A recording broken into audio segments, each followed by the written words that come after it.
Coming up, a Sad Styles production.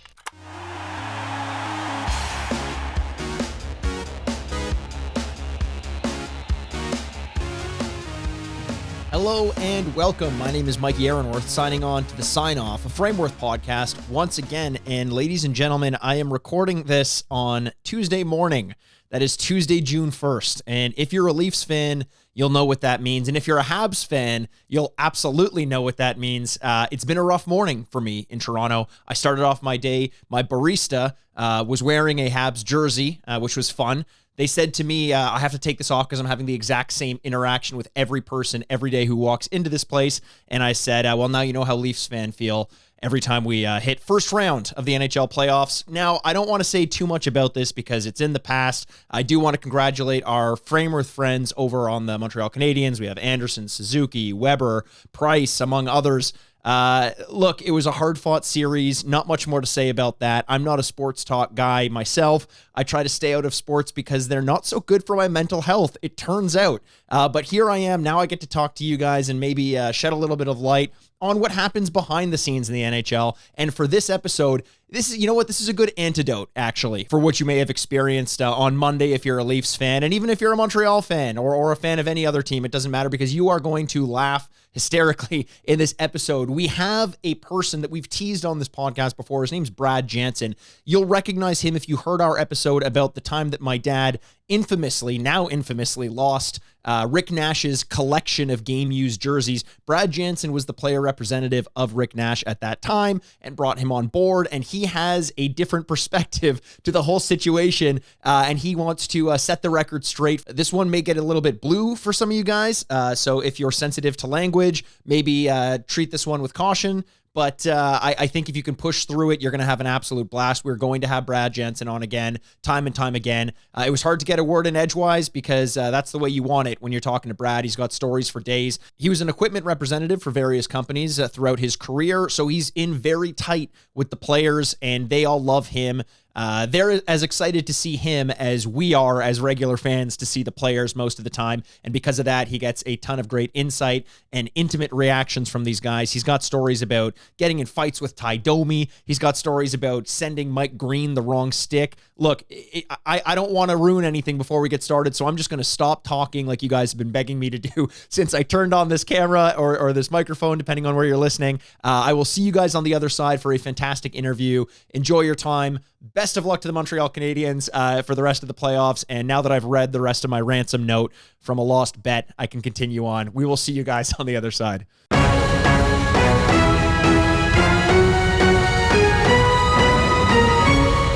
Welcome back. Thanks again for joining us for yet another week. This is a guest. I know I say this at the beginning of just about every episode, but one of the guests that we had been excited to have onto the podcast from the very beginning, from the outset, when we set out and we wrote down a list of people who would be great to bring onto this podcast, who may not be known necessarily in the mainstream. I'm sure he would argue otherwise, but who may not necessarily be known by the collectors out there in the industry. We wanted to have him on to basically show you, similar like Rocket, the head of athlete security that we had on in our second episode. This is the kind of guy who is beloved by the players. I said this on an earlier episode, and I'll say it again. When you're excited to go into a room and see a bunch of your favorite hockey players, this guy is the person who the players are excited to see. He's been involved in player management, and he's worked as a representative for several stick companies throughout his career. His name is Brad Jansen. Learn it and remember it, because at the end of this episode, I guarantee you're going to be asking us to have him back on. Brad, thanks for joining us. Oh, this is so exciting. I can tell. I'm being compared to by Rocket. This is a great intro. This is awesome. I'm so excited to hear that. I'm compared to a security guy. This is great. This is really good. I lost sleep last night because I knew that as soon as I gave the introduction, something was going to flag and you were going to give me shit for it. So here we are. I think we're going to get them both on at the same time, get the boxing gloves out. That might work. So if you haven't yet heard what I think has come to be our most well-received episode yet, not you, Brad, I'm speaking to the listener. I'll speak to you in a second, so you hold your horses. But if you haven't heard our episode about the time where my dad, Brian Ayer, the president of Frameworth, who I'm joined with right now, lost a collection of game-used jerseys from an NHL superstar in the form of Rick Nash.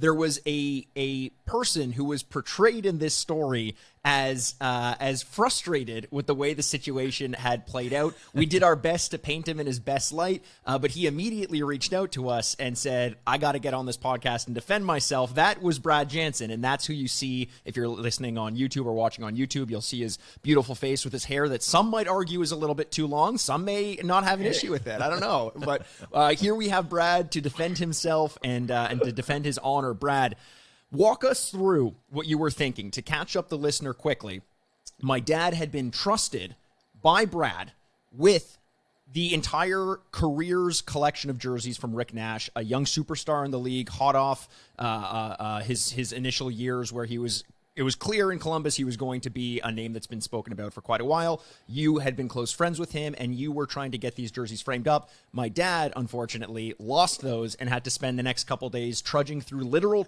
mountains of trash in dumps to find the jerseys.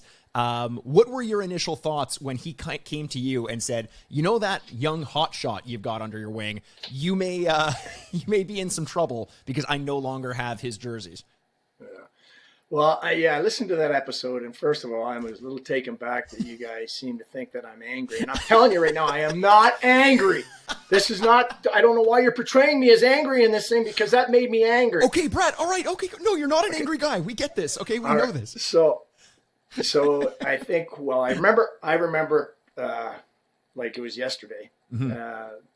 Rick was just turning 21. And we played in a golf tournament, and he said, do you want to come to play in this tournament? He said, sure, yeah, no problem. And he goes, Brian, he says, hey, you know, your friend there who's doing this, do you think he could frame up a couple of my jerseys for me? And I reached out to Brian, and Brian said, yeah, of course, no problem. That'll be, yeah, we'd love to do it. So we get to the golf course, and he's got a garbage bag. And we go, don't forget about the garbage bag. And he goes, Brian, I got these jerseys here. And he goes, okay, just put them in my trunk. And it's a garbage bag. So yeah. He puts them in the trunk, and everything goes on. And, the day goes over. Great day. And I remember the next day I think it was Friday. It must have been a Friday. Rick was heading to Vegas for his 21st birthday. Mm-hmm. And he was taking his buddies, and they were going to party it up because he's turned 21. And it was Friday, and it was Africa hot. I mean, I remember how hot it was that day. And Brian gives me a call, and he says, hey, you know, did a great day. And he goes, yeah. He goes, remember that the jerseys, they lost the jerseys. And I'm thinking he's talking about the jerseys that were at the golf tournament that he had for all the players that were there. Right. And he was just the guys he had signed or whatever, and he had a bunch of jerseys of the players. And I went, oh, you know, that's no big deal. And yeah, you know, you can probably get more of those. And then he goes, no. He says, we lost Rick Nash's jerseys. Well, I was stunned. I went, what? You lost the jerseys? And I'm going, well, I go, I'm looking around and go, this has got to be a joke because it can't be happening. He goes, no, they were in a garbage bag. I put them in my office. When I got back, came in the office in the morning, they're gone. Oh my God. I go, gone where? He goes, well, they're in the garbage. I go, and I'm going, man, your company's done. Like, you're done. Like, that's all That's I'm what he saying said to him. to I me, said, too. you might as well just lock the doors because it's over. You're done. And I said, well, he goes, no. He says, we've contacted the garbage people. We've gone here, we've gone there, and we're fine. We're going up to see them. We're going to see what's going on. So I said, give me updates. And he goes, can you check with Rick as to how many jerseys there were on his 21st birthday in Las Vegas? In Vegas. And I'm going, Brian, how do you want me to do that? Call, hey, Rick, how's your weekend going in Vegas? Oh, and by the way, you know that bag of jerseys you left to get framed? Well, they're now in the garbage. So anyway, have a great weekend. And I'm going, how do you ask that question? And I'm sure they're hungover, and I'm sure they don't want it. It's 3 hours difference. And he goes, well, I got to find out how many jerseys were in the bag. So, because we need to find out. I'm like, so how again? I said, I'm not calling this guy on his 21st birthday in Vegas and say, hey, by the way, here's what's going on. I have a question though, because you mentioned that what strikes me most about this conversation, because I've never heard it from your perspective, is the way that my dad first answered the phone or first spoke to you on the phone. Was he trying to make small talk? Did I read that right? Was he, hey, how's it going? Great day. Oh, by the way. Yeah, it was exactly like that. Hey, what a great day the other day. Yeah, I know as well. It was an awesome call. Really had a good time. It was a great day. And he goes, oh, and they lost the jerseys. And again, I'm not even equating them to Rick Nash's jerseys, because he talks about the golf tournament first. And I remember that he had a bunch of these jerseys at the golf tournament. And I thought, oh, they lost the jerseys at the golf tournament. Oh well, you can get. No, he lost Rick Nash's jerseys in a garbage bag. So now he wants me to find out how many jerseys are in the bag. When you hung up the phone, what's going through your head at that point? Like, do you have any sense of what you're supposed to do? Because you've already said you're not calling Rick. The first thing I did was I had a drink. I was honestly going to say, like, how do you not? It's like 9:30 in the morning. It's already like 33 degrees, humid. And I go, I need to have a drink. I can't deal with this. This is crazy. I'm walking around. I'm like, what are we going to do here? So Brian's telling me he's going to the dump and he's going here and he's going there. And I said, I don't care what you do. Like, you can do whatever you want, but you better find, because your business is done if you don't find these jerseys. Like, I mean, these are priceless. He said that, but with a few more expletives. Well, I don't know. Am I allowed to swear on this podcast? Get the fucking jerseys or you're dead. It's about time. You better find those fucking jerseys or your business is done. I remember in the way that the story was told, my dad said the next person he got on the phone with was the insurance company. Yeah. To say whether or not. I would have called my lawyer. Yeah. To be honest with you. Insurance the lawyer first. would have been the smart call. Oh, that's so good. So you have your drink, and then I think it's just a matter of waiting for you at this point, right? Yeah. When is the next time I'm waiting for the call, waiting for the call. When's the next time you hear from him? Oh, he's on his way to London. He's got a car full of people. He told me I went to Walmart. He told me how much money he had to spend on buying boots and coveralls, and I go, I don't care. Like, complete big deal. And they're driving in my brand new BMW. I'm going, well, you'll be giving that back soon. So anyway, he gets down there, and every hour we found one. Nope, we found a sweatshirt, found a sock. Is that what was in the bag? I'm going, I don't know what was in the bag. Okay, well, we got a sweatshirt and we got a sock. Okay, well, what about jerseys? And he goes, we think we found the area. We think, we think we're getting it. And then he was digging away, and he goes, it's 3 feet deep, and he's telling me how bad it smells. And I go, Brian, I gotta go back and jump in the pool because I'm really getting hot right now. So you can call me back later, will you? Let me know. Let me know later. So I finally get enough nerve later in the afternoon, and I do call down to Vegas to Rick, and he does answer. And I play it like, hey, Rick, how's it going, man? I hope you're having a great time. It's cool. I go, just want to let you know, Brian's got the jerseys, and they're going to be great. And then I go, hey, and then I just go, hey, listen, man, that was a big bag. How many jerseys did you have in that thing? Like as a thing, he goes, I had 22. Oh, 22. Oh, great. That's all. Just 22. And he goes, is that going to be a problem? And I'm like, he already knows. And I go, what do you mean? He goes, is that too many? Is that too many jerseys? I'm going, well, you may not get 22. I got a sock and I got a sweatshirt. It's going to look great in a frame. Anyway, he tells me 22, and I get off the phone. I call Brian right back. I go, hey, I just got off the phone with Rick. I kind of, dumb played it, and he said there's 22 jerseys in the bag. And Brian's like, 22? Holy jeez. And he calls me back, and he goes, we've got 11. He's found 11. I go, well, you're halfway there. Now you'll only lose half of your company. And he goes, we got to leave because there's a thunderstorm. And they made us leave the area. We can't dig anymore, so we have to go because it was one of those hot days and thunderstorms were coming. He goes, yeah, we can't dig anymore. We're going to, and Brian's going, I'm going to pay everybody here. I've put a reward out for everybody working here for every jersey they find. And I think he said it was like, did you say $1,000? $1,000 a jersey if they find a jersey. Yeah, $1,000. I forgot about that. I didn't know that either. Yeah. So I'm looking in my place, and I've got about 13 old jerseys. I'm going to run down to the dump them in the dump, and then pull them out and go, look, I got 13 jerseys here. That's 13 grand you owe me, Brian. So he gets it all in. The day goes by, then the next day, and then he's finding them. And I remember we had to call Scotty McKay, who was working for the Leafs at the time as one of their equipment guys. And we said, here's our problem. We got a bunch of jerseys here. They're Rick Nash's. They got some holes in them because the digging and stuff, and they're pretty dirty. How can you repair them to make them look like it's just a repair job that you guys would normally do on a Leaf jersey or another thing? He goes, yeah, no problem. Bring them over. I'll fix them all up. So we got them to Scotty. He got them to his dry cleaners. I guess the guy went through every inch. And so the long story short is he ended up with 21 jerseys, right, Brian? Yep. Yeah. Other 22.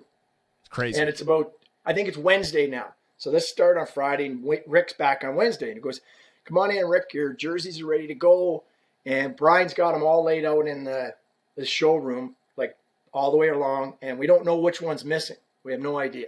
So Rick comes and goes, come on in the office. And he's sitting in one chair. I'm sitting on the other chair. And Brian's behind his desk.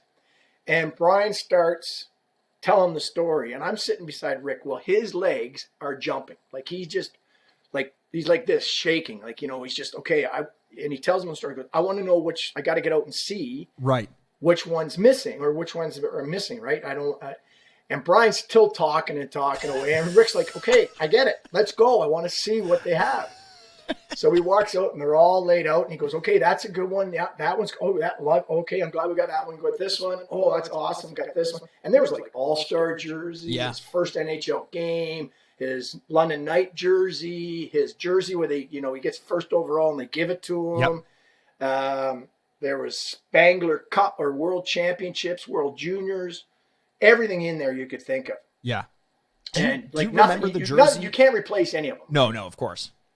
Do you remember the jersey that he lost? The only one that was missing, sorry, Mike, the only one that was missing, I remember him saying it was a jersey from his old minor Bantam days, and it wasn't that important. Like he said, if any of the 22 are missing, that would be the one that would be missing. And it was like, everybody was like, oh, that's man. amazing. Like, you know what, it was, Brad, the one thing that you didn't bring up, or maybe you didn't even know, was we gave up at 11 jerseys on the Friday night. I came back. Yeah. I just said, there's no way. We dug 3 feet deep. There's nothing else we can find. And I didn't know Mono, my foreman, went back the next day without me knowing it and kept digging and found the other 9. Yeah. 9 or 10. Yeah. As my dad if I remember correctly, though, Brian, it was Mono that threw the bag in the garbage. It was Mono. Yeah, but okay. So now I understand why Mono went back the day after. No. And to this day, I don't know how many years ago it is, but every time I see Mono, I go, you're still working here?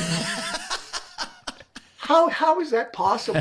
You're still working My here? favorite thing about the way that this story is told from your perspective, Brad, is when it's told by you, Dad, of course, it's triumph and it's victory and it's working hard to get the job done, even though everything looked dire. And from Brad's perspective, it's like, fucking, of course you did that. You had to do that. You had to. There's no alternative. Like, you can't reproduce these lifetime mementos of somebody that you threw in the garbage. Well, that was, Brad, when I first phoned him from the garbage place up in Highway 7 in Toronto there. I said, Brad, we lost all the jerseys. And his words to me were, you get the fucking jerseys back or you're a dead man. That was his words exactly. Are you fucking kidding me? Like, I'm looking around going, this has got to be a joke. It's a prank. There's no way. Just reliving it gives me anxiety. I love having you on for that perspective, for the other side of it, and I think our listeners will probably understand your concerns there, and especially the lack of control, not knowing what's going to happen after that. But can you describe, actually, before we move on, the state of my dad when he had been telling Rick that the jerseys had gone missing? What was his demeanor? So have you ever seen somebody that's just about to pass out and they get really white and pale? And they got like sweat on their forehead and everything. And I can picture it. You can tell that there's something not right here. It's not. He sees Rick and most, hey, Rick, hey, that was Vegas, great. He's like, hey, Rick, I got a story to tell you. No. And it's, I need you to listen to this. And this is, and Rick's like, what the fuck's going on here? Well, we threw your jerseys in the garbage. Oh, okay, great. Yeah. All right. That's so why am I amazing. here? And he's like, yeah. And then he proceeded to keep talking and talking and talking. And Rick's like, okay, I want to just go. Like, you can tell he's shaking and he's anxious. He just wants to go see what's one's left. missing. What's he got? Oh man, Yeah. I love that. Now, okay, so thank you again for providing a little bit of that perspective. I actually have never heard you tell the story, so that's I've heard him tell it many Of course many you times. have. How many players have you told that to? Everyone that'll listen. But they're I go, all "Don't interested, deal." eh? I'm telling you right now, hey, you want to deal with this guy? I'm going to give you a little backstory here. he may If you're lose going to your give him jerseys. something, you better make sure it's not in a garbage bag because you're not getting it back. So, and you're dropping anything off, do not put it in a garbage bag. Why don't you guys tell me the story of how the two of you met? Because at this point, as I mentioned on the podcast the last time we spoke about the Rick Nash fiasco, I'd mentioned that you guys were very good friends and continue to be to this day, thankfully, because a lot of those That's jerseys were debatable. found. No, that's yeah, debatable. that's fair. But how did you guys meet? Because I think you were involved with one another through the world of sports marketing. Is that right? Yeah. So in 1994, Wayne Gretzky had taken a bunch of all-star NHL guys during the lockout over to Europe to play a bunch of exhibition games for 3 weeks.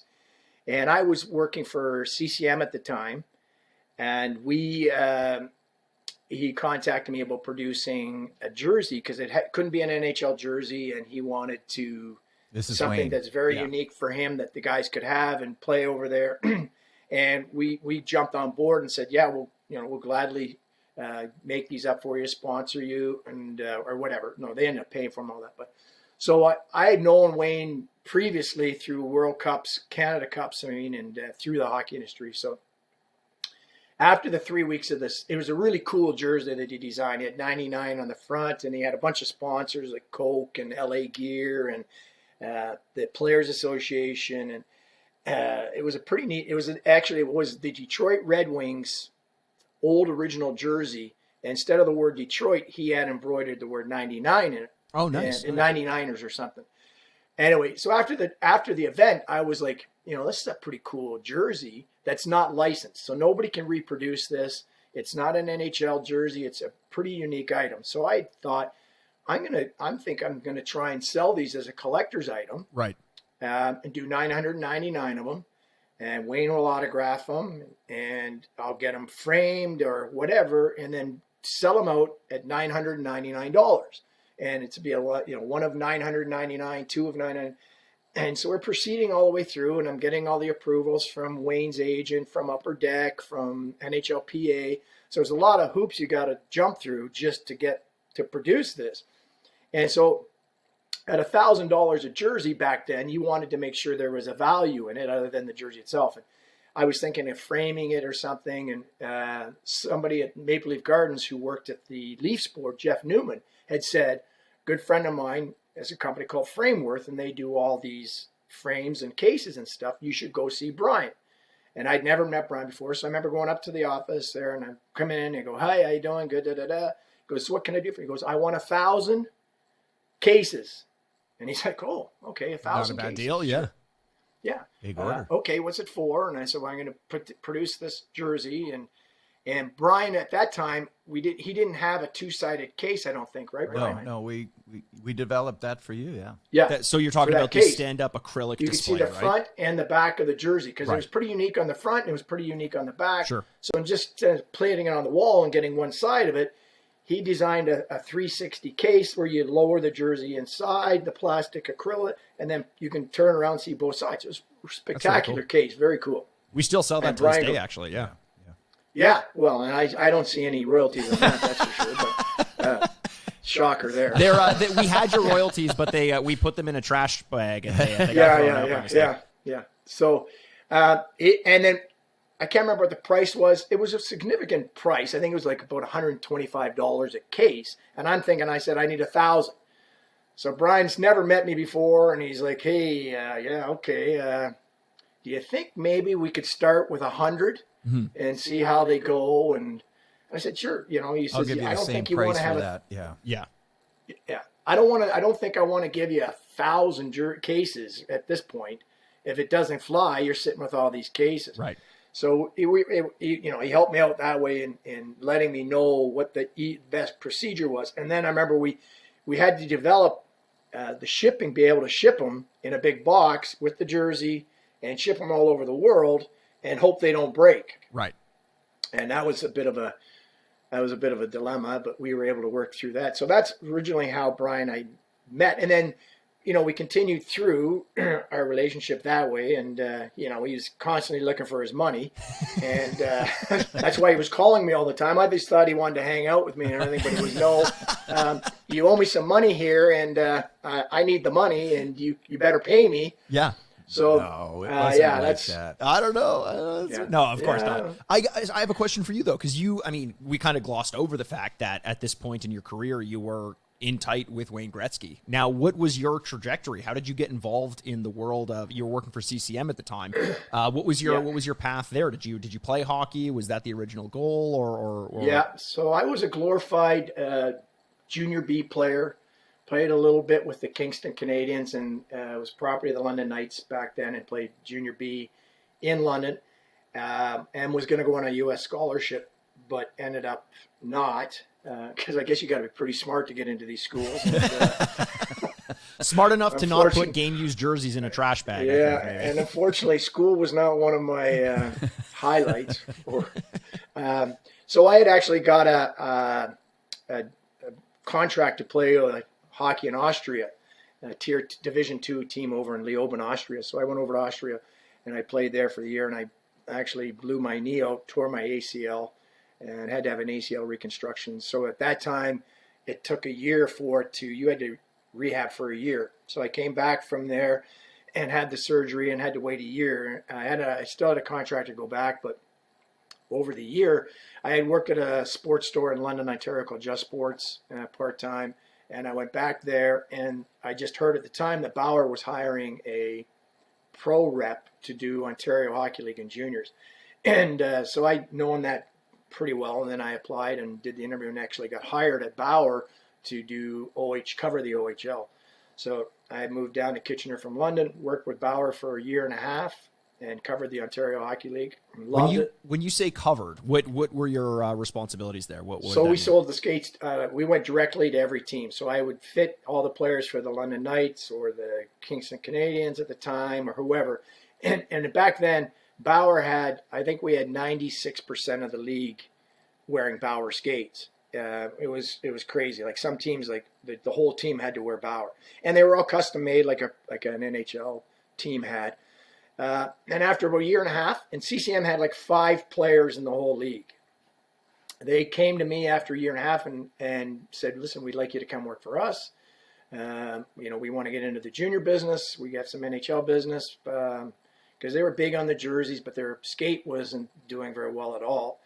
And so they recruited me over and paid me a little more money and said, sure, no loyalty to Bauer. I've been only in there a year and a half. And then, so I came into the CCM, went over to CCM the next year, and then things changed right away. CCM's business, and not because of me, but their product got better. And, we were doing better in the National Hockey League, and I became more of a National Hockey League representative for CCM and junior as well. So over that course of that period, I would see all the teams, and Wayne, obviously Wayne was the superstar. And I'd known him a little bit from minor hockey in Brantford.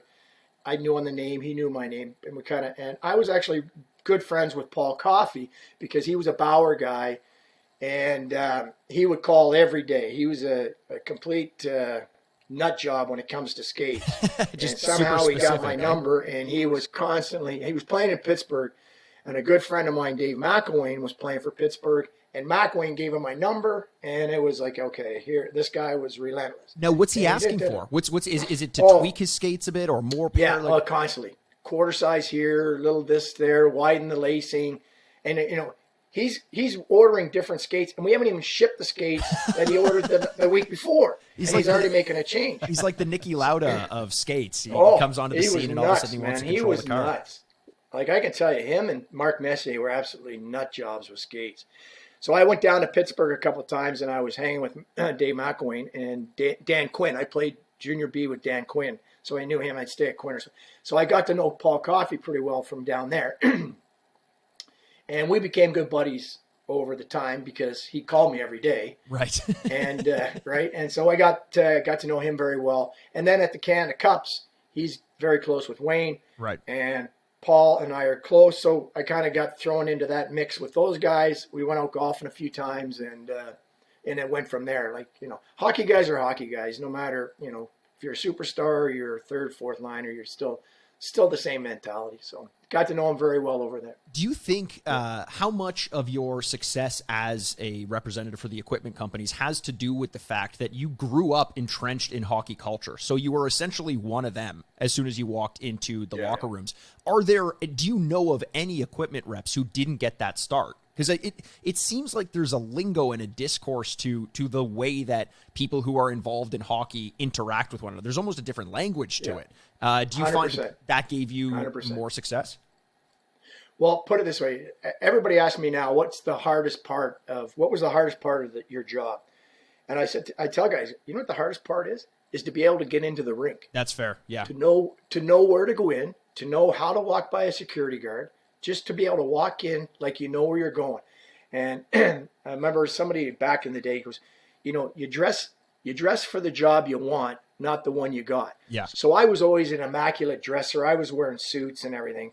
And I walk by a security guard at the thing, just walk, hey, how you doing, guys? Good. Yeah, how you doing? And just keep walking by. Yeah. They have no idea who I am. But if you act like you're supposed to be there and you know where you're going, nobody ever questions you. Do you know what, Mike? Brad, hang on just a second. So, is there a common thread here? We talked about this last time because in my business, it was the same thing. You go into Maple Leaf Gardens, you can't get by the security. There was always a security guard on those gates, right? But if you walk by and you look like you own the place. Right. So I did the same thing, and I didn't know that you did that until you just told me that. But I kind of figured I know you, so I know what you're about. Now, how is an equipment rep otherwise expected to get, in tight with the players? Like, were you not given credentials at this point or anything? You're just expected to. Wow. They never really. Even the NHL today doesn't give you a pass type of thing. So, I mean, it's changed now today to back when I first started. You basically have to. Toronto Maple Leafs gives you a pass. They give you a media pass that you can go into. And I think they're the only, at this point, they're the only organization. The OHL gives you an OHL, CHL pass now, but before you didn't have it. So it's today getting in, it's a lot tighter than it used to be. I used to know every security guard's name at most of the rinks. And, I'd go in, hey, Vic. Vic would be the guy watching the door for the Leafs. Right. In the front door. And, hey, Rick, how you doing? Great. Yeah. Can I get you coffee? If you treat those guys really well, for sure, your life is a lot easier going forward to get into the dressing room or to see. And you're allowed, some teams allow you in the dressing room after practice. Some teams allow you in the dressing room before practice. Right. Some teams request that you be there because one of the players needs to see you. And it's kind of all set up in advance. And in Toronto, when the visiting teams come in, you'll have, though there's not that many reps anymore, but you could have 10, 15 representatives in Toronto Maple Leaf Gardens to see the visiting team. Right. Say it's the Edmonton Oilers coming in, and you don't get to see them very often, so you would have that all set up. So how much time did you spend on the road going from arena to arena? Oh, well, you're usually at a different rink every day. Wow. And so it depends on our practice. So I would spend a week in Toronto. I'd spend a week on the road. I would spend so I used to go west, and so I do Vancouver, Calgary, Edmonton, and that takes a week. Right. I would do Buffalo, Pittsburgh, Columbus, Detroit, and I drive that, and that took a week. And then you'd spend the week back in Toronto and see the visiting teams or the practice and if the Leafs were on the road, for example, for that week, you'd be traveling on the road as well. You'd be gone, so you didn't need to be around. Did you get to travel with the team, or you just had to kind of like a groupie, just follow them along behind the bus? No. Were you ever running after the bus like Rudy? I'm just in the back banging of on the the bus. windows? I'm in the back of the bus on the plane in the middle row, between two fat people getting squished together, and I'm like this. And going, this is great. Oh, I'm traveling for business. This is so awesome. You know, I travel this. with Brad, and we get into that. There's about 5 episodes we need to get in to cover all the stories. But one of the things, Brad, I wasn't sure. I always thought you were, when I kind of got to know you, you were more involved, or I thought you were like the CCM jersey guy, but you were actually skate fitter is what your license plate read. I couldn't figure out what it read, and you said, you dummy, is it skate fitter? SK8 fitter. Okay. And what does your license plate mean? It's a skate fitter, okay? Just read it out phonetically, you'll get it.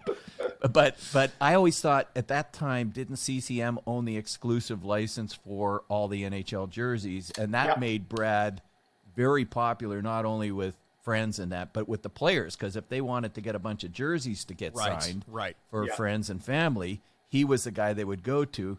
And that's one of the things that Brad and I worked with quite a bit. That's amazing. Now, this is exactly the kind of thing I like talking about, because when you watch a hockey game, what we're really trying to do with this podcast is show you how much more is involved with just the players trying to put the puck in the net. There's the equipment representatives trying to get their equipment on the players' bodies. There's the memorabilia going on at the other end. There's the fans. There's the broadcasting. There's security. There's ushers. There's all this stuff going on. And everyone who's involved has an immense amount of pride in what it is that they do. Now, Brad, you mentioned that you were on a trajectory that could have potentially brought you into the NHL. You had a knee injury that set you back, and yet still you found yourself on a course that put you through junior hockey and through the CHL up into the NHL. When you made that transition from the CHL to the NHL, did you feel the same sort of pride as you would imagine you would have felt had you been a player at that point? I appreciate you thinking I was on the trajectory to go to the NHL. You obviously never saw me play, but that's great. I'll go with that. I'm gonna work with that one. Let's go with that. I'm gonna work with that one today. Yeah, that's good.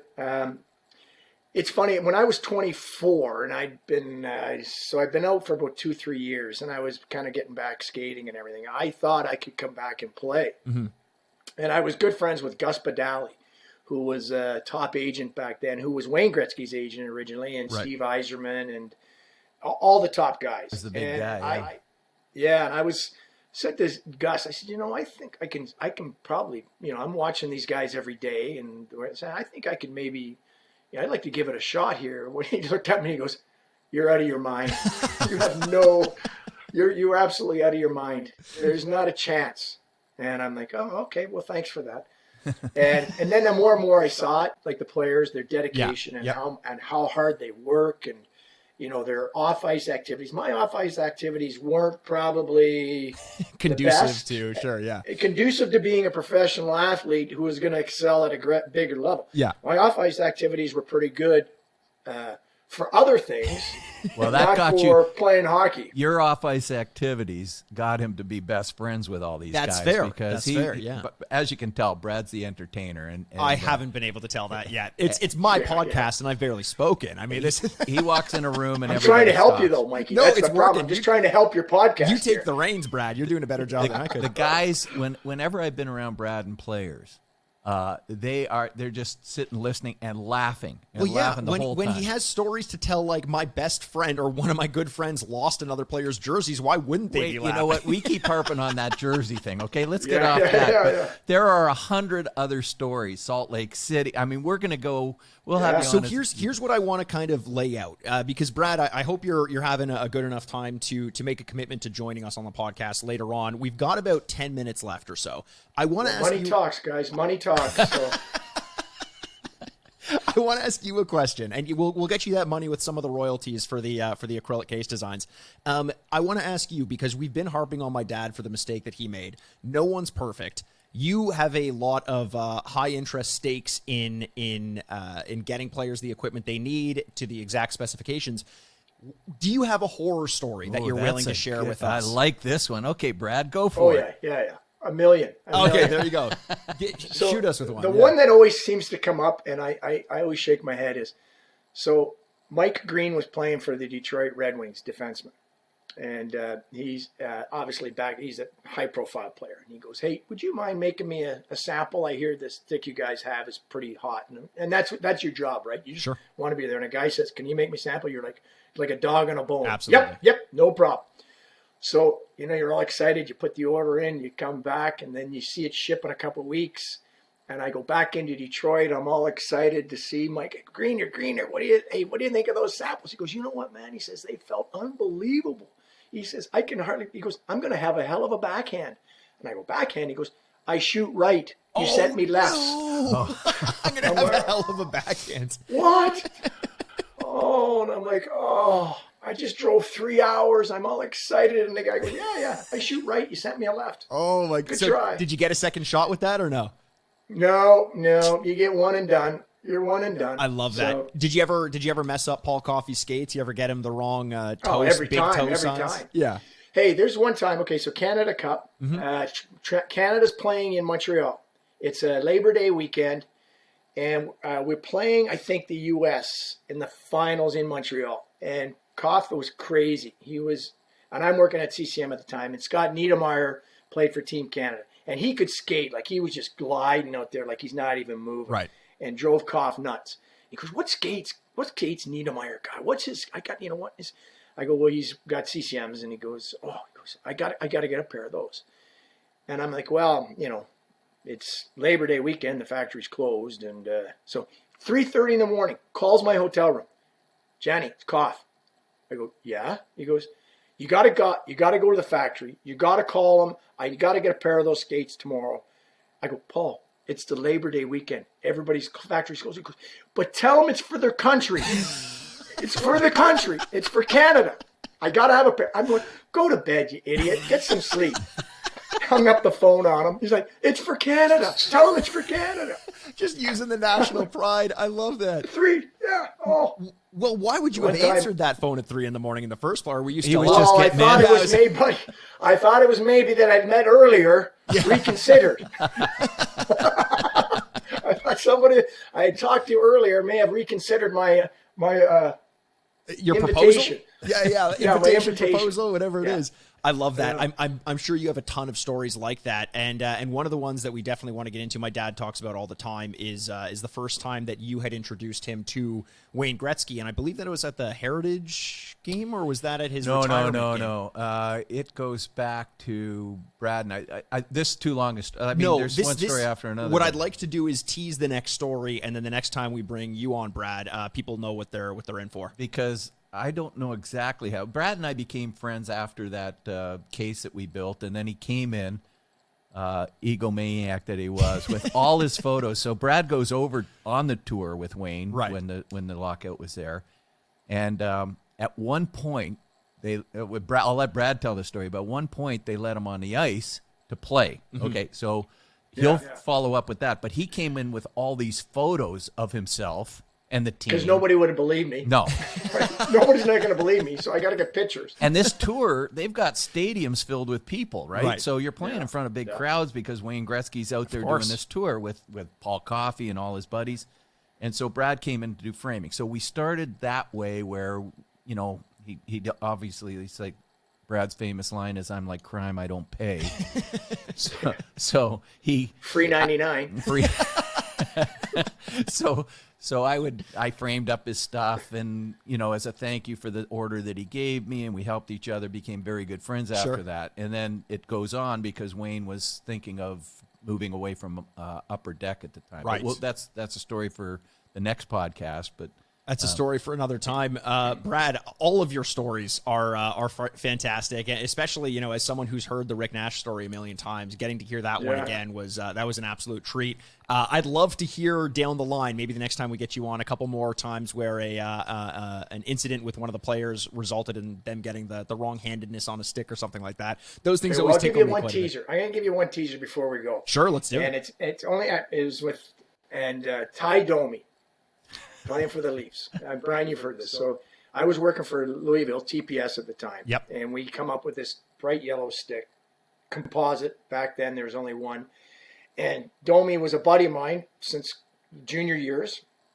And I'd gone into the Leafs and basically had over half the team start using this Louisville composite stick, which was awesome. So Domi uses the same stick as Matt Sundin. Okay. Exact same curve, exact same everything. Well, Matt's no problem. Every time, and he could fire the puck 100. Ty Domi on the other hand. So I come in on a Monday, Thanksgiving Monday. I'll never forget it. I come in the back room and I'm with the equipment, and there's 53 yellow Domi sticks all taped up. And I go to Brian Papino, I go, Pappy, what's going on? And he goes, Domi says the curves are all no good. He wants to send them back. I'm like, hey, you guys know these are made out of a mold, right? It's a mold. They're all the exact same. There's not a guy curving them by hand anymore. Right, it's a mold. So I go, he goes, somewhere. Listen, I don't know. He says, wait till he gets off the ice. You talk to him and see what goes on. So Scotty McKay was there, and Domi used to sit in the back corner right where the door to get out to the medical room. So all the doors open, all the media comes in. Domi's sitting back in his stall, and he wasn't playing, I don't think, then. I think this was back when he was kind of getting sat, and he was a little bitter. Sure. He's got a shirt off. Scotty McKay comes out. He's got 3 sticks in his hand. He goes, Ty, we got to get these sticks things. So, and I'm standing in the dressing room, and I'm looking at him. He's going like this with each stick, looking him up and down like this. And I guess, I don't remember, but I guess I'd rolled my eyes, and he looks and he goes, you fucking get your shit together. What the fuck are you doing? And I'm like, whoa. That's it. Back off, buddy. I'm done with you. Get somebody else to put up with your shit. I'm done with your bullshit. And I start to walk out the room. And he chases me. Wow. Chases me out. And all the media guys are going, what's going on? And he's screaming at me. Get the fuck out. And I'm like, I'm just going to get lost. I'm done with you. I go in the back. I go, give me every one of those sticks. I'm done with this guy. He comes out, and Brian Sharpen his skates. Ricky Lee comes running out. He says, what the hell's going on? And Pappy goes, oh, it's just Domi yelling at his stick rep. He goes, oh, okay, good. Then walks back in his room. Pappy sharpening his skates. I go to the back. I grab these sticks. And Ty's still yelling at me. And I turn around. I go, what a freaking moron. Well, he hears me. Uh-oh. Now I poked the bear. And he goes, I'll rip your fucking head off. He comes chasing me.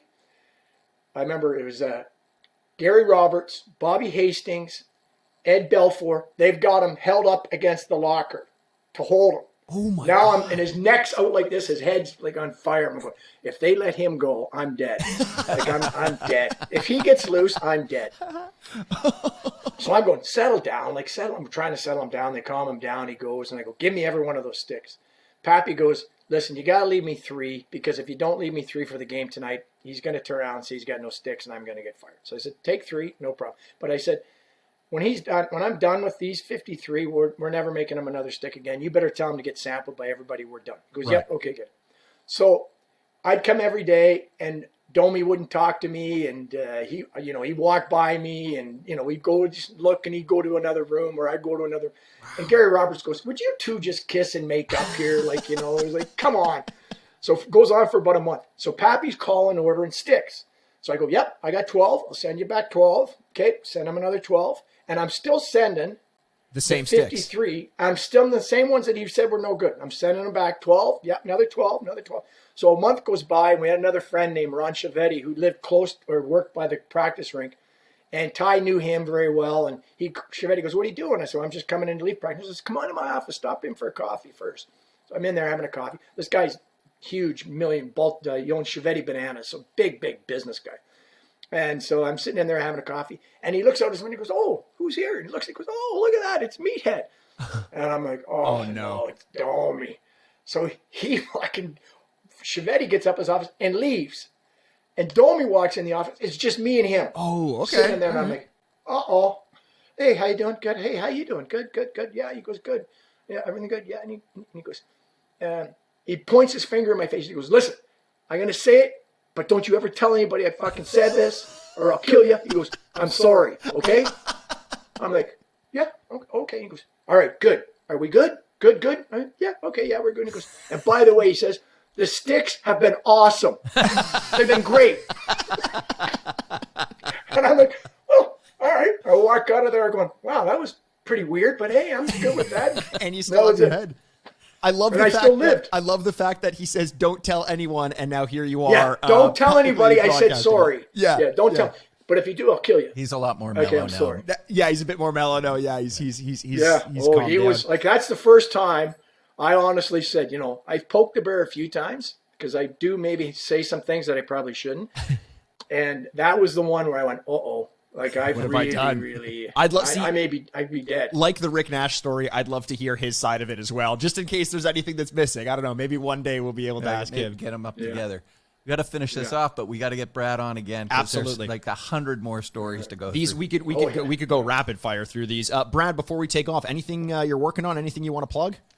Twitter. I'm working on my tan here at the beach. I'm retired. It's I'm just doing little projects around here. I'm just loving it right now. So I'm not working on anything. Awesome. And we're loving having you as well. And hopefully we'll get you back on soon. Once again, thanks everyone for listening. This is Brian Aaronworth, president of Frameworth. We were just speaking with Brad Jansen, friend of all the athletes except for Ty Domi for a little while there. And I am Mikey Aaronworth, and we are signing off. Awesome. Well, ladies and gentlemen, we made it to the end of yet another episode. Thanks again so much for joining us. You can find videos of all of our episodes on YouTube by searching the Sign Off Podcast. You can also follow us on Twitter at Frameworth Sport or Instagram at Frameworth Sports. And hey, if you're not sick of me yet, you can find me on Twitter over at Retrograde Mikey, or you can always find me embarrassing myself over on Instagram at Aaronworth. The Sign Off is a proud product of Fadoo Productions and Sad Styles Productions, executive producers Mikey Aaronworth and Andrew Bascom. Until next week, this is Mikey Aaronworth, signing off. Furnished by Sad Styles Productions. Give me